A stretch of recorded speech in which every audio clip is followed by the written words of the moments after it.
여러분, 잠깐만요. 지금 이 영상을 누르신 분들, 잠시 멈춰주세요. 지금 이 순간 여러분의 심장 소리가 들리십니까? 규칙적으로, 조용히, 아무도 알아주지 않아도 뛰고 있는 그 심장. 저는 그 심장 소리를 처음 들은 게 63세였습니다. 저는 평범한 사람이었습니다. 서울 변두리에서 태어나 공부 열심히 해서 대기업 들어갔고, 결혼하고, 아이 둘 낳고, 아파트 장만하고, 직급 올라가고, 퇴직하고, 그 과정에서 제가 무엇을 느꼈는지, 무엇을 원했는지, 저는 한 번도 제대로 물어본 적이 없었습니다. 그냥 달렸습니다. 눈 감고, 귀 막고, 앞만 보고. 그러다가 어느 날 밤 식탁 위에 서류 한 장이 놓여 있었습니다. 아내의 손글씨가 적힌 이혼 합의서였습니다. 저는 그 자리에서 30분을 움직이지 못했습니다. 충격이어서가 아니었습니다. 놀랍게도 저는 그 순간 나는 지금까지 도대체 무엇을 위해 살았나? 그 질문이 처음으로 머릿속을 꽉 채웠습니다. 여러분, 혹시 이런 경험 있으십니까? 평생 바쁘게 살았는데 어느 날 문득 이게 내 삶이 맞나? 그런 생각이 드는 순간 저는 그날 밤 잠을 못 이루고 새벽에 나가 동네 24시간 편의점 앞 벤치에 앉았습니다. 찬 공기가 얼굴을 때렸습니다. 가로등 불빛이 흔들렸습니다. 그리고 저는 처음으로, 진짜 처음으로 제 이름을 불러봤습니다. 나는 누구인가? 그 질문이 나왔을 때 이상하게도 눈물이 났습니다. 슬픔이 아니라 오히려 어떤 해방감 같은 것이었습니다. 마치 평생 맞지도 않는 신발을 신고 뛰어다니다가 처음으로 맨발로 땅을 밟는 느낌. 그 새벽 이후 저는 철학책을 읽기 시작했습니다. 처음엔 도망치려고 읽었습니다. 현실이 너무 무거우니까 책이라도 붙잡으려고. 그런데 책이 저를 잡았습니다. 아니, 정확히는 2500년 전에 죽은 사람들이 저를 붙잡고 이렇게 말하는 것 같았습니다. 당신이 느끼는 그 감정, 우리도 느꼈소. 그리고 이렇게 살아남았소. 오늘 저는 그 이야기를 여러분께 드리려고 합니다. 철학이라고 하면 어렵게 느끼실 수 있습니다. 하지만 제가 오늘 들려드리는 이야기는 어렵지 않습니다. 한 남자가 63세에 무너졌다가 다시 일어서는 이야기입니다. 그 과정에서 만난 6명의 철학자들, 몽테뉴, 카미, 니체, 에머슨, 노자, 장자. 이 6명이 어떻게 제 인생을 바꿨는지, 그리고 그 지혜가 어떻게 여러분의 오늘 하루에도 스며들 수 있는지, 그 이야기를 지금 시작하겠습니다. 그런데 시작하기 전에 딱 하나만 부탁드리겠습니다. 지금 이 순간 잠깐 눈을 감아보세요. 숨을 한번 깊이 들이마시고 천천히 내쉬면서 오늘 하루 나는 충분히 애썼다. 그렇게 한 번만 스스로에게 말해보세요. 이야기를 시작하기 전에 구독 버튼 한번 눌러주세요. 이런 이야기들이 더 많은 분들께 닿을 수 있도록 여러분의 구독이 정말 큰 힘이 됩니다. 이미 구독하고 계신 분들 진심으로 감사합니다. 이 이야기의 첫 번째 장은 몽테뉴입니다. 그리고 이 이야기는 이혼 서류가 놓인 그 식탁으로부터 시작됩니다. 그날 밤으로 돌아가 보겠습니다. 아내는 부엌에 있었습니다. 저는 거실 소파에 앉아 서류를 내려다보고 있었고 저는 그때 아내에게 따지러 가지 않았습니다. 변명도 하지 않았습니다. 저는 그냥 앉아서 그 종이를 바라보며 이런 생각을 했습니다. 나는 잘못한 게 없는데 그게 무서웠습니다. 진짜로 저는 열심히 살았습니다. 새벽 6시에 일어나 출근했고 주말에도 일했고 술자리도 의무처럼 다 나갔고 월급 한 번밖에 쓴 적 없이 다 가져다 줬습니다. 그런데 왜 이런 결과가 나왔는지 저는 도무지 이해할 수가 없었습니다. 며칠 후 아내가 말했습니다. 조용하고 담담하게. 당신은 평생 남만 챙겼어. 회사, 부모님, 아이들. 그런데 정작 당신 자신은 언제 챙겼어? 그리고 나는 당신 인생에서 어디 있었어? 저는 대답을 못했습니다. 할 말이 없었던 게 아니라 생각을 해본 적이 없었습니다. 나를 챙긴다는 게 뭔가? 그 개념 자체가 제 사전에 없었습니다. 그 주에 저는 도서관에 갔습니다.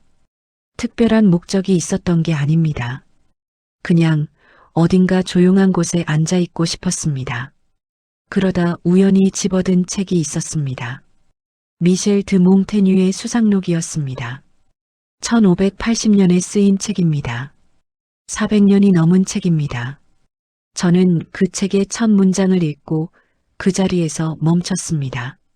나는 다른 사람보다 나 자신에게 더 많은 애정을 준다. 이 문장이 저를 때렸습니다. 몽테뉴는 당연하다는 듯이 아무렇지도 않게 이 말을 씁니다. 나는 나 자신을 사랑한다고. 그런데 저는 그 질문 앞에서 대답을 못했습니다. 나는 나를 사랑했나? 나를 사랑한다는 게 무슨 의미인지조차 몰랐습니다. 몽테뉴는 16세기 프랑스 귀족이었습니다. 38세에 갑자기 공직에서 물러나 자신의 성에 틀어박혀 책을 쓰기 시작했습니다. 그가 쓴 주제는 단 하나였습니다. 바로 나 자신, 자기 자신을 관찰하고 기록하고 탐구하는 것. 당시 사람들은 그를 보며 이상하다고 했습니다. 귀족이 자기 이야기나 쓰고 앉아 있다고. 하지만 몽테뉴는 개의치 않았습니다. 그는 말합니다. 자기 자신을 충분히 알고 느끼는 것, 그것이야말로 가장 고귀하고 위대한 일이다. 저는 이 문장을 읽고 한참을 멍하니 앉아 있었습니다. 나는 몇십 년을 살면서 단 한 번도 나 자신을 느끼는 것을 고귀하다고 생각해 본 적이 없었습니다. 나를 느끼는 것은 사치였고 나를 챙기는 것은 이기적인 것이었습니다. 그것이 제가 배운 세상이었습니다. 아버지에게서, 학교에서, 직장에서. 몽테뉴는 또 이런 말을 합니다. 혼자 있을 수 있는 사람이 진짜 어른이다. 여러분, 혼자 있는 시간이 두렵지 않으십니까? 저는 두려웠습니다. 퇴직하고 나서 집에 혼자 있는 시간이 생기면 저는 뭔가를 끊임없이 했습니다. TV를 켜거나 전화를 하거나 밖에 나가거나. 침묵이 무서웠습니다. 침묵 속에 있으면 목소리가 들렸습니다. 너는 이제 쓸모없어. 아무도 너를 필요로 하지 않아. 너는 뭐가 남아 있어? 몽테뉴는 그 목소리를 잘 알고 있었습니다. 그래서 그는 혼자 있는 법을 배우라고 합니다. 도망치는 게 아니라 그 목소리와 마주 앉는 것. 그리고 이렇게 말하는 것. 그래, 나는 혼자야. 그런데 혼자인 게 뭐가 문제야? 저는 그날 이후로 작은 실험을 시작했습니다. 매일 아침 30분 동안 아무것도 하지 않기. TV도 끄고 핸드폰도 뒤집어 놓고 그냥 창문 앞에 앉아 있기. 처음 며칠은 견딜 수가 없었습니다. 머릿속에서 온갖 잡생각이 파도처럼 몰려왔습니다. 후회, 분노, 서러움, 자책. 하지만 몽테뉴가 말했습니다. 두려움은 직면할 때 줄어들고 피할 때 커진다. 저는 도망치지 않기로 했습니다. 그냥 앉아서 파도가 지나가길 기다렸습니다. 그러자 놀라운 일이 생겼습니다. 파도가 지나가고 나면 아주 잠깐 고요한 시간이 왔습니다. 그 고요 속에서 저는 처음으로 제 마음을 들었습니다. 몽테뉴는 죽음에 대해 많이 이야기합니다. 처음엔 이상하다고 생각했습니다. 왜 삶을 이야기하면서 죽음을 이야기하나? 그런데 읽다 보니 알게 됐습니다. 죽음을 매일 생각하는 것은 자유를 매일 연습하는 것이다. 이 말이 무슨 뜻일까요? 몽테뉴는 이렇게 설명합니다. 우리가 언젠가는 죽는다는 사실을 정말로 느끼는 순간 오늘의 모든 집착이 조금씩 풀린다고. 직함이 사라지고 체면이 사라지고 남의 시선이 사라지고 남는 것은 딱 하나. 오늘 이 순간 내가 진짜로 원하는 것. 저는 그날 밤 이혼 서류가 놓인 식탁 앞에 다시 앉았습니다. 그리고 아내에게 처음으로 물었습니다. 나 어떤 사람이었어요? 아내는 한참 저를 바라보다가 말했습니다. 좋은 사람이었어요. 그런데 당신이 없었어요. 그 말이 저를 관통했습니다. 좋은 사람. 그런데 당신이 없다. 저는 그날 밤 처음으로 울었습니다. 40년 만에 처음으로. 여러분, 우리는 너무 오래 참았습니다. 화가 나도 참았고, 서러워도 참았고, 외로워도 티 내지 않았습니다. 그게 어른이라고 배웠으니까. 하지만 몽테뉴는 말합니다. 감정을 억누르는 것이 강함이 아니다. 감정을 느끼고도 무너지지 않는 것, 그것이 진짜 강함이다. 저는 그날 밤 이후로 생각이 바뀌었습니다. 나는 나를 사랑하기로 했습니다. 완벽하지 않아도, 은퇴했어도, 아무 직함이 없어도 지금 이 나를 사랑하기로. 그게 몽테뉴가 저에게 준 첫 번째 선물이었습니다. 몽테뉴 덕분에 저는 나를 사랑하기 시작했습니다. 그런데 사랑이 생기자 오히려 이상한 게 느껴졌습니다. 나를 사랑하는 법을 알게 됐는데 왜 여전히 아침에 눈을 뜨면 공허한 느낌이 드는 걸까? 이 허무함은 어디서 오는 걸까? 저는 그 답을 찾아 두 번째 철학자에게로 걸어갔습니다. 그 사람은 알제리 출신의 작가였고 44세에 교통사고로 세상을 떠났지만 그 짧은 생애 동안 가장 깊은 질문을 남긴 사람이었습니다. 알베르 카미. 그는 제게 이렇게 물었습니다. 당신 인생이 살 가치가 있다고 생각하십니까? 퇴직 후 첫 겨울이었습니다. 12월의 어느 화요일, 알람도 없이 아침 6시에 눈이 떴습니다. 몸이 기억하는 겁니다. 30년 동안 6시에 일어났으니까. 그런데 갈 곳이 없었습니다. 저는 그냥 이불 속에 누워 있었습니다. 창문으로 햇빛이 들어오고 있었습니다. 그리고 이런 생각이 들었습니다. 오늘 하루가 다 끝나도 아무것도 달라지지 않겠구나. 어제도 오늘도 내일도 똑같은 하루. 아무도 나를 찾지 않고 아무도 나를 기다리지 않는 하루. 그때 저는 처음으로 허무라는 감정을 제대로 만났습니다. 허무는 슬픔이 아닙니다. 슬픔은 이유가 있습니다. 누군가를 잃었거나 무언가 잘못됐거나. 허무는 이유가 없습니다. 그냥 아무 의미가 없다는 느낌. 살아야 할 이유를 모르겠는 느낌. 그 무렵 저는 카미의 시지프 신화를 읽었습니다. 그 책의 첫 문장은 이렇게 시작합니다.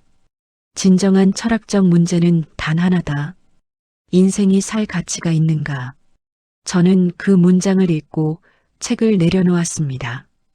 그리고 오래오래 생각했습니다. 나는 이 질문에 대해 생각해 본 적이 있나? 없었습니다. 그냥 살아왔습니다.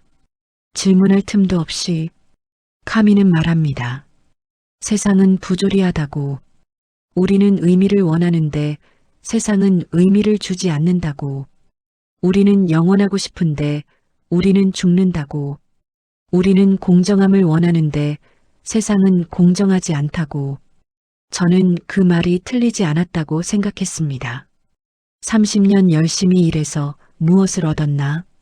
정년을 채우고 나니 회사에서는 박수 한 번 쳐주고 끝이었습니다. 같이 야근하고 회식하던 후배들, 한 달 지나니 연락이 없었습니다. 세상은 원래 그런 곳이었습니다. 공정하지도 친절하지도 않은. 그런데 카미는 여기서 멈추지 않습니다. 부조리하다, 그러니까 포기하자고 하지 않습니다. 그는 이렇게 말합니다. 부조리에 대한 답은 자살이 아니라 반항이다. 반항? 저는 처음에 이 단어가 낯설었습니다. 60대 어른이 반항이라니. 그런데 카미가 말하는 반항은 거리에서 데모하는 게 아닙니다. 그것은 이런 것입니다. 세상이 의미 없다고 해도 나는 의미를 만들겠다. 세상이 나를 잊어도 나는 나 자신을 잊지 않겠다. 죽음이 오더라도 그 전까지 나는 살겠다. 저에게 반항은 아주 작은 것이었습니다. 아침마다 공원을 걷는 것. 아무도 시키지 않았지만 내가 선택한 것. 세상이 내게 너는 쓸모없어라고 말해도 나는 이 새벽 공기를 마시며 걷겠다고. 그게 제 반항이었습니다. 반항은 우리가 세계에 대해 지속적으로 맞서는 것이다. 그것이 인간의 존엄이다. 그 새벽 공원에서 저는 처음으로 내 발로 내 선택을 했습니다. 아무도 명령하지 않은, 아무도 평가하지 않는 선택. 그 작은 선택이 저를 살렸습니다. 카미의 시지프 신화에 이런 이야기가 나옵니다. 시지프는 신들에게 벌을 받아 거대한 바위를 산꼭대기까지 밀어 올려야 합니다. 바위를 정상에 올려놓으면 바위는 다시 굴러 떨어집니다. 시지프는 다시 내려가 바위를 올립니다. 그리고 또 굴러 떨어집니다. 영원히. 이게 인간의 삶이라고 카미는 말합니다. 우리는 매일 같은 일을 반복합니다. 밥 먹고 자고 일어나고 또 밥 먹고 무언가를 이루면 새로운 걱정이 생기고 사랑하는 사람을 잃고 또 다른 사람을 만나고 결국 죽음으로 끝나는 이것이 부조리 아닌가. 그런데 카미는 이 이야기를 이렇게 끝냅니다. 우리는 시지프를 행복한 사람으로 상상해야 한다. 처음 이 문장을 읽었을 때 저는 화가 났습니다. 무슨 소리야, 고통받는 사람이 어떻게 행복해. 그런데 계속 읽으니 알게 됐습니다. 시지프는 바위가 굴러 떨어질 때마다 내려가면서 자기 운명을 온전히 알고 있습니다. 누가 시킨 게 아니라 어쩔 수 없다는 것도 압니다. 그런데 그는 또 내려갑니다. 그리고 또 밀어 올립니다. 그 행위 자체에서 의미를 찾는 것, 결과가 아니라 과정 자체를 살아가는 것. 저는 그날 이후로 공원 걷기를 아주 천천히 하게 됐습니다. 예전엔 운동을 위해 빠르게 걸었습니다. 목적이 있는 걷기였습니다. 그런데 이제는 그냥 걷습니다. 나뭇잎이 떨어지는 것도 보고 참새가 우는 것도 듣고 바람 냄새도 맡으면서 결과가 없어도 괜찮은 걷기. 그게 제 시지프 신화였습니다. 여러분, 우리는 오래오래 결과를 향해 달려왔습니다. 좋은 대학, 좋은 직장, 좋은 집, 좋은 자식. 그리고 그것들을 이루고 나서 오히려 이상하게 허한 느낌. 이게 다야? 카미는 말합니다. 그 허함은 당연하다고. 왜냐하면 우리는 목적지에 도착하는 행복을 원했는데 삶은 목적지가 없기 때문에. 행복은 도착하는 것이 아니라 걸어가는 것이다. 저는 그 말을 63세에 처음 알았습니다. 너무 늦은 것 아닐까 생각했습니다. 그런데 카미가 말합니다. 늦었다는 생각이 드는 그 순간 당신은 이미 살아있는 것이다. 카미 덕분에 저는 허물을 이겼습니다. 부조리한 세상에서도 걷기로 했습니다. 그런데 걷다 보니 또 다른 목소리가 들렸습니다. 너는 이제 늙었어. 쓸모있던 시절은 끝났어. 젊었을 때는 달랐는데. 이 목소리는 어떻게 이겨야 할까? 다음에 등장하는 철학자는 역사상 가장 강렬하고 오해받은 사상가입니다. 그는 망치를 들고 나타나서 제 마음속 낡은 관념들을 부숴버렸습니다. 프리드리히 니체. 그는 제게 소리쳤습니다. 운명을 사랑하라. 그것이 너의 것이니. 저는 늙는 것이 무서웠습니다. 50대 후반부터 가슴 어딘가에 냉기가 느껴졌습니다. 거울을 보면 아버지 얼굴이 보였고 머리카락이 빠지고 기억이 흐릿해지고 무릎이 아팠습니다. 그 모든 것들이 저에게 이렇게 말하는 것 같았습니다. 너는 내리막이야. 이제 끝이 가까워 오고 있어. 퇴직을 하고 나서는 더 심해졌습니다. 직함을 잃으니 마치 전신이 무너지는 느낌이었습니다. 저는 나를 직함으로 정의하고 있었습니다. 부장이 아닌 나는 누구인가? 임원이 아닌 나는 무엇인가? 그 질문 앞에서 저는 아무런 대답이 없었습니다. 그 무렵 친구 하나가 말했습니다. 야, 니체 읽어봤냐? 너한테 딱 맞는 것 같은데. 저는 웃었습니다. 니체라니. 그 시는 죽었다는 사람 아닌가. 그게 나한테 무슨 위로가 된다고. 그런데 읽기 시작했습니다. 니체는 1844년에 태어났습니다.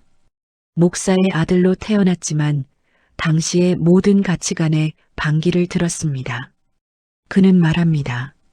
우리는 남이 만들어준 가치 안에서 살고 있다.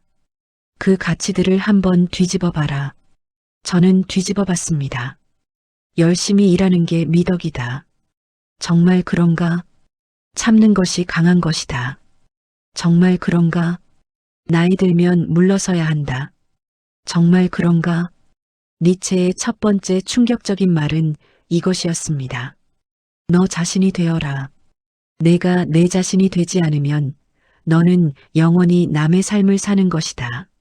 저는 그 문장을 읽으며 손이 떨렸습니다.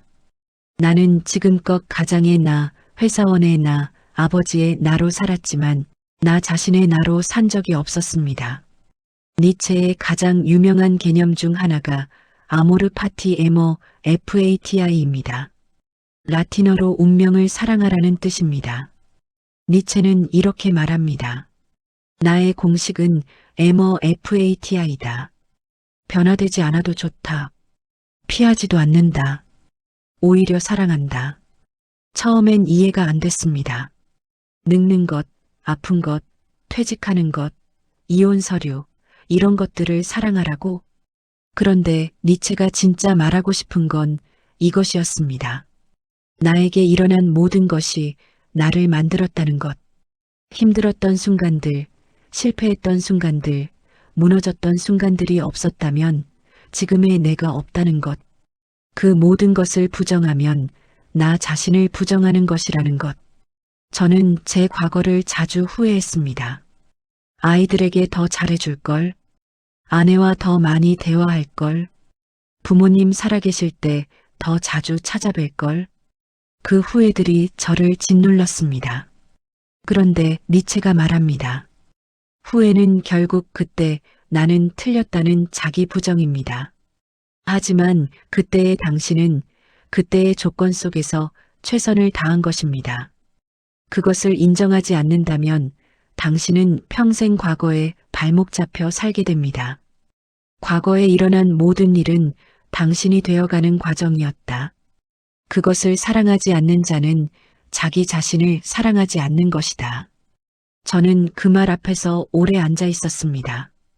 그리고 처음으로 제 과거에게 이렇게 말했습니다. 그래, 잘했어. 그 상황에서 최선이었어. 눈물이 났습니다. 자책과 후회가 풀리는 느낌이었습니다.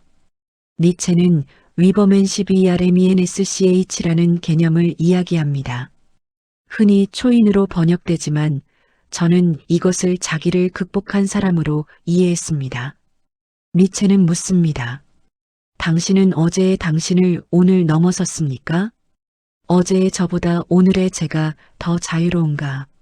어제의 저보다 오늘의 제가 더 진실한가? 그것이 니체가 말하는 성장입니다. 다른 사람을 이기는 게 아니라 어제의 나를 이기는 것. 저는 60대에 처음으로 글을 쓰기 시작했습니다. 일기 같은 것. 하루에 10줄. 처음엔 쑥스러웠습니다. 내가 무슨 글을 쓴다고. 아무도 읽지 않을 글을. 그런데 니체가 말합니다. 창조하는 것이 곧 사는 것이다. 만들지 않는 삶은 소비하기만 하는 삶이다. 저는 아무도 읽지 않아도 좋다고 생각했습니다.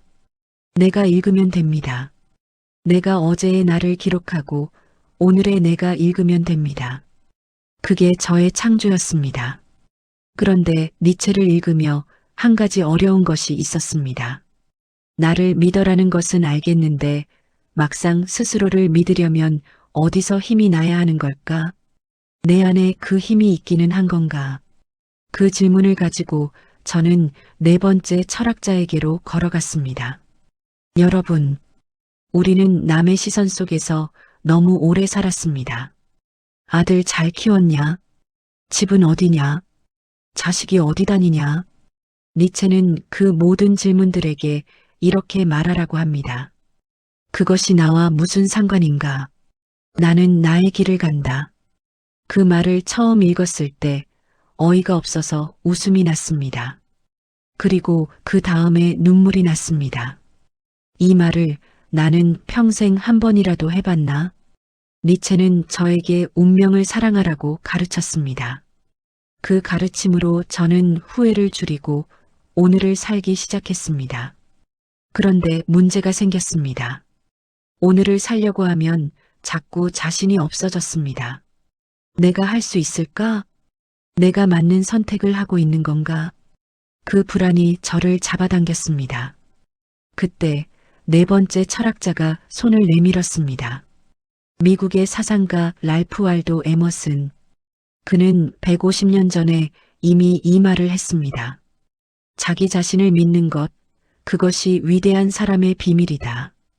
제가 처음 글을 쓴다고 했을 때 반응은 다양했습니다. 아내는 응원했습니다. 하지만 오랜 친구 한 명은 이렇게 말했습니다. 야, 너 나이에 무슨 글이야. 그냥 손자나 봐라. 모임에서 이런 말도 들었습니다.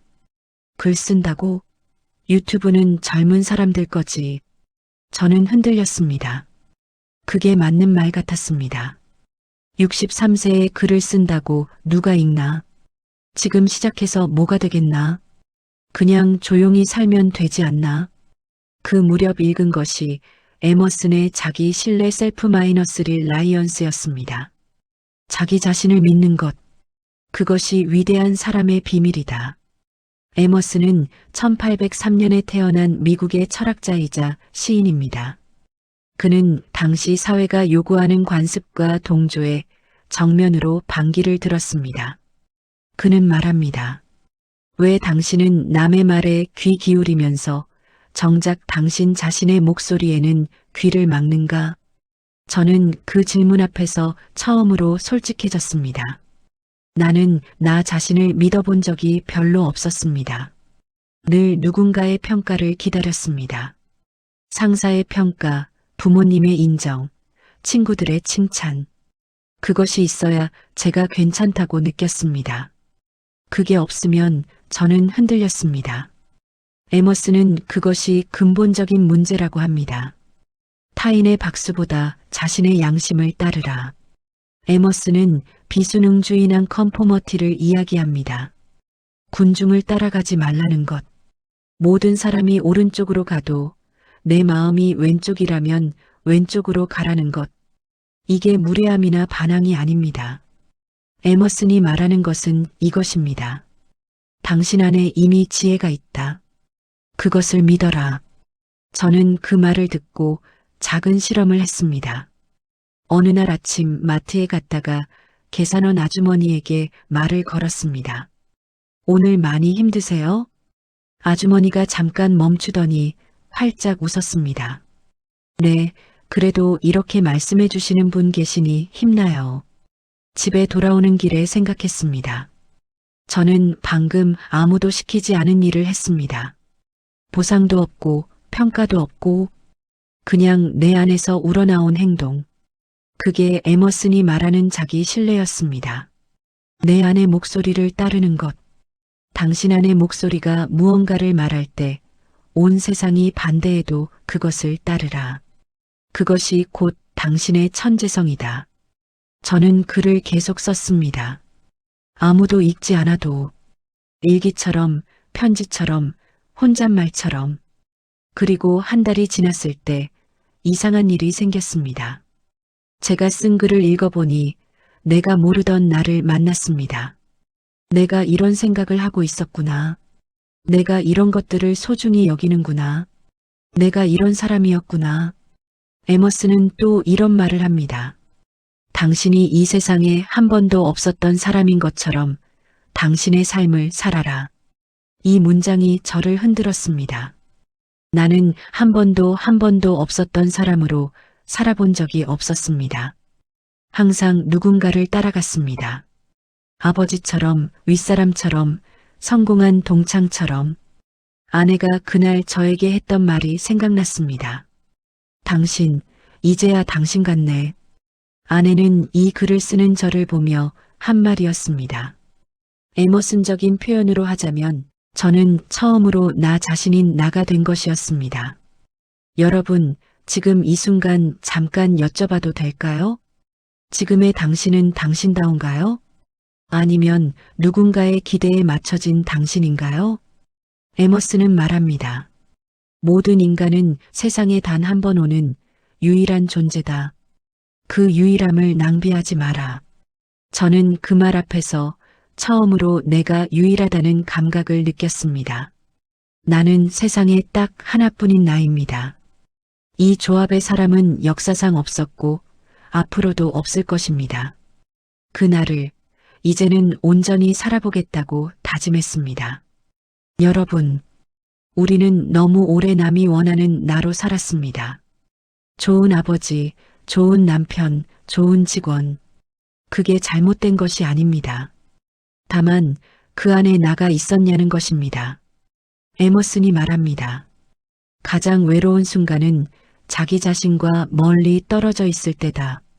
저는 평생 혼자 있는 것이 외로움인 줄 알았습니다. 그런데 진짜 외로움은 군중 속에서도 나 자신을 잃어버리는 것이었습니다. 그걸 63세에 알았습니다. 에머슨 덕분에 저는 나를 믿기 시작했습니다. 그리고 나를 믿으니 글을 쓸 수 있었고, 새벽에 공원을 걸을 수 있었고, 아내에게 먼저 말을 걸 수 있었습니다. 그런데 한 가지 문제가 남아 있었습니다. 마음이 너무 복잡했습니다. 생각이 너무 많았습니다. 비교하고, 판단하고, 걱정하고, 조용해지고 싶은데 어떻게 해야 조용해지는 걸까? 그때 동양의 두 철학자가 나타났습니다. 2500년 전 중국에서 살았던 노자와 장자. 그들은 저에게 이렇게 말했습니다. 비워라. 그래야 채워진다. 저는 60대에도 여전히 채우려고 했습니다.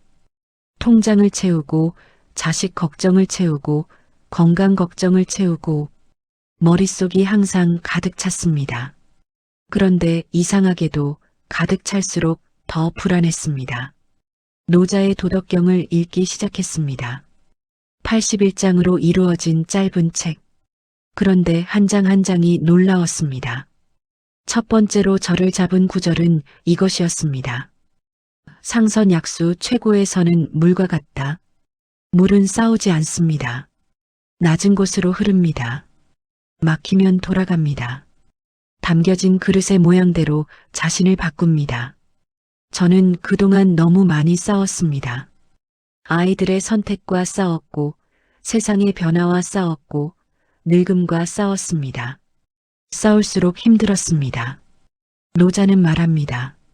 지극히 부드러운 것이 지극히 단단한 것을 이긴다. 물이 바위를 뚫습니다. 천천히, 부드럽게, 포기하지 않고. 저는 그 문장을 읽으며 생각했습니다. 나는 왜 그렇게 단단해지려고 했을까? 왜 부드러움을 약함이라고 생각했을까? 노자의 가장 중요한 개념은 무의자연입니다. 억지로 하지 말고 자연의 흐름에 맡기라는 것. 위악일익 위도일손 학문은 매일 더하는 것이고 도는 매일 덜어내는 것이다. 더하는 것이 아니라 덜어내는 것. 이게 무슨 말일까요? 저는 그 이야기를 자식 문제에 처음 적용했습니다. 아들이 직장을 그만뒀습니다. 저는 처음에 반대했습니다. 화를 냈습니다. 내가 내 나이에 그런 선택을 했으면 지금 어쩔 뻔했어? 하지만 노자가 말합니다. 자식은 내 소유물이 아닙니다. 나는 그저 그 아이가 세상으로 나오는 길목에 잠시 있었던 사람입니다. 낳지만 소유하지 않고 행하지만 기대하지 않으며 성장시키지만 지배하지 않는다. 저는 그날 이후로 아들에게 말했습니다. 내가 선택해라. 나는 믿는다. 아들은 한참 저를 바라보다가 말했습니다. 아버지가 그런 말하는 건 처음이에요. 그 말이 저를 울렸습니다. 저는 30년 동안 아들을 사랑했는데 그 사랑이 잘못된 방식이었다는 것을 그때서야 알았습니다.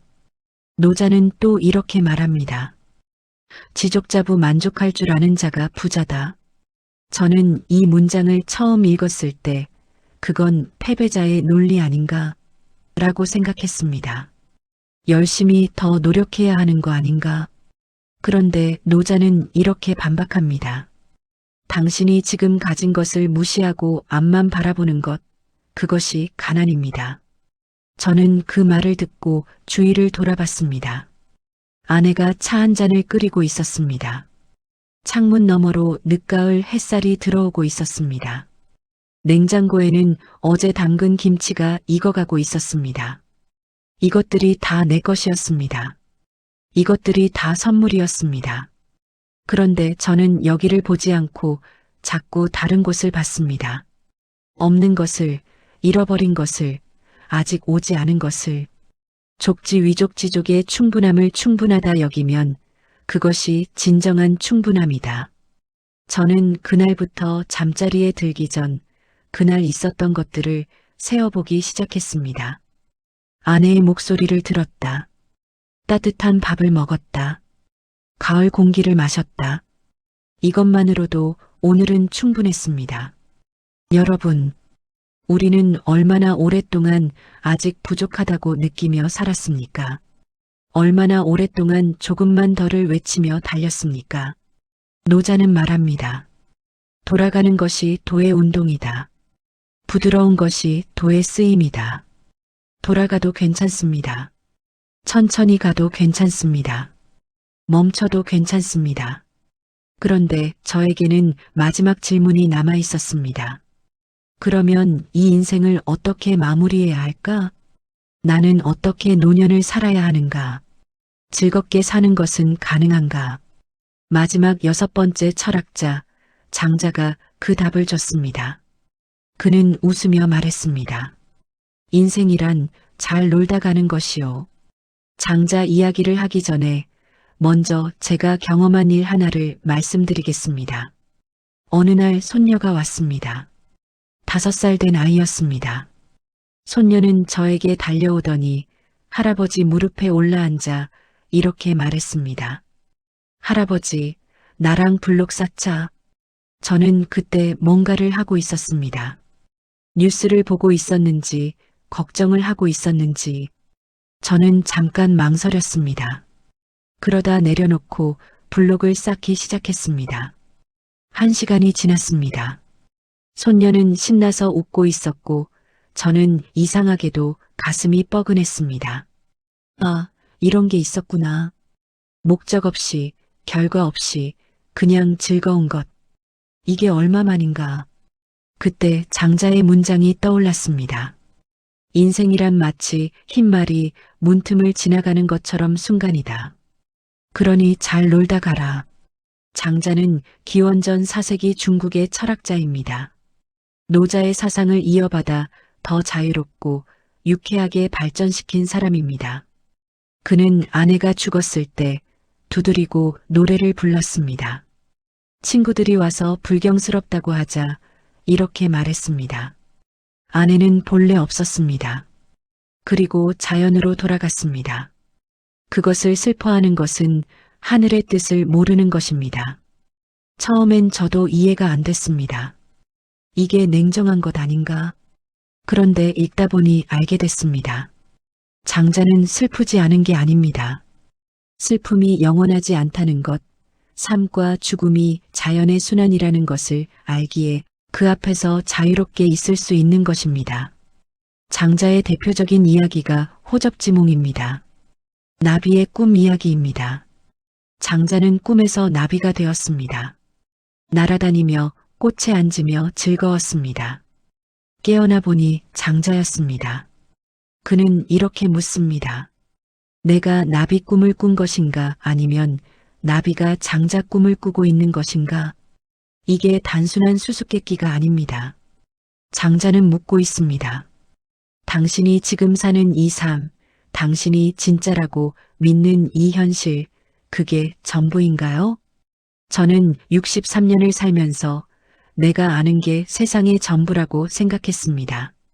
나의 방식이 맞고 남의 방식은 틀리다고 생각했습니다. 아이들 인생에 간섭한 것도 아내를 답답하게 만든 것도 그 생각 때문이었습니다. 세상에 옳고 그름의 기준은 없다. 관점이 있을 뿐이다. 저는 그 말 앞에서 많이 겸손해졌습니다. 아들의 선택이 틀린 게 아니었습니다. 다른 나비가 다른 꽃을 선택하는 것처럼 그 아이의 방식으로 사는 것뿐이었습니다. 장자의 이야기 중 가장 좋아하는 것이 있습니다. 요리사 이야기입니다. 어떤 요리사가 칼 하나로 30년을 씁니다. 그 칼이 여전히 날카롭습니다. 사람들이 묻습니다. 비결이 뭐냐? 요리사가 대답합니다. 나는 칼로 자르는 게 아니라 틈새를 따라 자릅니다. 뼈와 뼈 사이의 자연스러운 공간을 따라 움직이면 칼은 닳지 않습니다. 자연의 이치를 따르면 힘을 들이지 않아도 된다. 저는 이 이야기를 읽으며 생각했습니다. 나는 평생 억지로 자르려고 했구나. 딱딱한 것을 힘으로 부수려고 했구나. 그래서 지쳐버렸구나. 이제는 틈새를 찾아야 합니다. 자연스러운 흐름을 찾아야 합니다. 억지로 하지 않아도 되는 것들이 많았습니다. 저는 아내와의 관계도 그렇게 바꿨습니다. 억지로 말 걸지 않았습니다. 밥을 먹다가 창밖을 바라보면 그냥 같이 바라봤습니다. 말없이 그 순간을 같이 있는 것. 이혼 서류를 올려놓았던 그 식탁. 그 식탁 앞에서 우리는 지금 말없이 차를 마시고 있습니다. 그 침묵이 예전엔 어색했는데 이제는 따뜻합니다. 여러분, 장자는 이렇게 말합니다. 돈은 크고 하늘은 크고 땅은 크고 사람도 크다. 그러므로 당신도 크다. 우리는 너무 자주 자신을 작게 만들었습니다. 나이 들었다고, 쓸모 없어졌다고, 뒤처졌다고. 하지만 장자는 말합니다. 당신이 오늘 살아있다는 것 자체가 우주적 사건입니다. 수십억 년의 역사 끝에, 수십억 명의 조상 끝에 오늘 여기 당신이 숨쉬고 있다는 것이 대지한한 소지간간 큰 지혜는 넉넉하고 여유롭다. 작은 지혜는 편협하게 따진다. 우리가 넉넉해질 수 있습니다. 지금 이 순간 잘 놀 수 있습니다. 여러분, 오늘 저는 긴 이야기를 들려드렸습니다. 지루하지 않으셨기를 바랍니다. 저는 63세의 철학을 만났습니다. 그리고 이렇게 생각했습니다. 너무 늦지 않았을까? 몽테뉴가 말했습니다. 지금 이 순간 나를 느끼는 것이 가장 고귀한 일이다. 카미가 말했습니다. 늦었다는 생각이 드는 그 순간 당신은 이미 살아있는 것이다. 니체가 말했습니다. 이 순간을 다시 살고 싶다고 느낄 만큼 살아라. 에머슨이 말했습니다. 지금 이 순간도 당신은 세상에 단 하나뿐인 사람이다. 노자가 말했습니다. 충분함을 충분하다 여기면 그것이 진정한 충분함이다. 장자가 말했습니다. 잘 놀다 가라. 그것이 도다. 여러분, 저는 지금 이 이야기를 마치며 여러분께 한 가지를 부탁드리고 싶습니다. 오늘 집에 가시면 잠자리에 들기 전에 딱 한 가지만 기억해 주세요. 오늘 이 하루 나는 충분히 살았다. 이 한마디를 스스로에게. 우리는 너무 오래 충분하지 않다고 느끼며 살았습니다. 그런데 여러분 생각해 보세요. 오늘도 아침에 눈을 뜨셨고 숨을 쉬셨고 밥을 드셨고 이 이야기를 들으셨습니다. 그것이 전부 기적입니다. 당연한 것이 하나도 없습니다. 몽테뉴는 40대의 죽음을 생각했고 덕분에 오늘을 살았습니다. 카미는 44세에 세상을 떠났지만 그 짧은 생애 동안 누구보다 깊이 살았습니다. 니체는 정신병으로 삶의 마지막을 어둠 속에 보냈지만 그의 말은 200년이 지난 지금도 살아있습니다. 에머스는 아들을 잃는 비극을 겪으면서도 자기 신뢰를 놓지 않았습니다. 노자는 이름도 생모년도도 정확히 모를 만큼 조용히 살았지만 2500년이 지난 지금도 우리 곁에 있습니다. 장자는 가난하게 살았지만 누구보다 자유로웠습니다.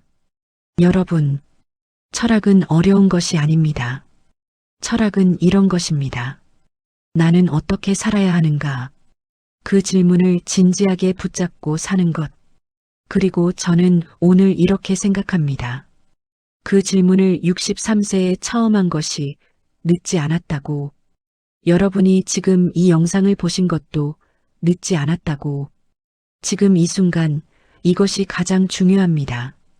지금 여러분의 심장이 뛰고 있다는 것. 지금 여러분이 숨쉬고 있다는 것. 지금 여러분이 느끼고 있다는 것. 그것만으로 충분합니다. 자, 지금부터 잠깐 눈을 감아주세요. 숨을 한번 깊게 들이마시겠습니다. 천천히 내쉬세요. 지금 이 순간 당신의 손 위에 따뜻한 햇살이 닿는다고 상상해 보세요. 창문 너머로 새소리가 들립니다. 몽테뉴의 목소리가 들립니다. 당신은 지금 충분히 여기 있다. 카미의 목소리가 들립니다. 그럼에도 불구하고 오늘도 살았다. 니체의 목소리가 들립니다.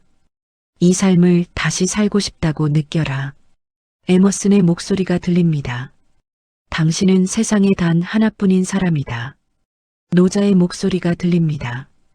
천천히 부드럽게 흘러가라. 장자의 목소리가 들립니다. 잘 놀다 가라. 그것이 도다. 숨을 한 번 더 크게 들이마시세요. 그리고 천천히 내쉬면서 이렇게 마음속으로 말해보세요. 나는 오늘 충분히 살았다. 나는 나를 사랑한다. 오늘이 내 인생에서 가장 젊은 날이다. 천천히 눈을 떠주세요. 여러분, 오늘 함께 해주셔서 진심으로 감사합니다. 저는 여러분을 사랑합니다. 오늘 하루도 참 잘 살아오셨습니다. 오늘 이야기가 마음에 닿으셨나요? 이 채널은 따뜻하고 뭉클한 순간들을 전합니다. 좋아요와 구독은 저에게 큰 힘이 됩니다. 그리고 이 이야기가 당신의 누군가에게 닿았으면 하는 마음으로 공유도 부탁드릴게요. 다음 이야기로 찾아오겠습니다. 고맙습니다.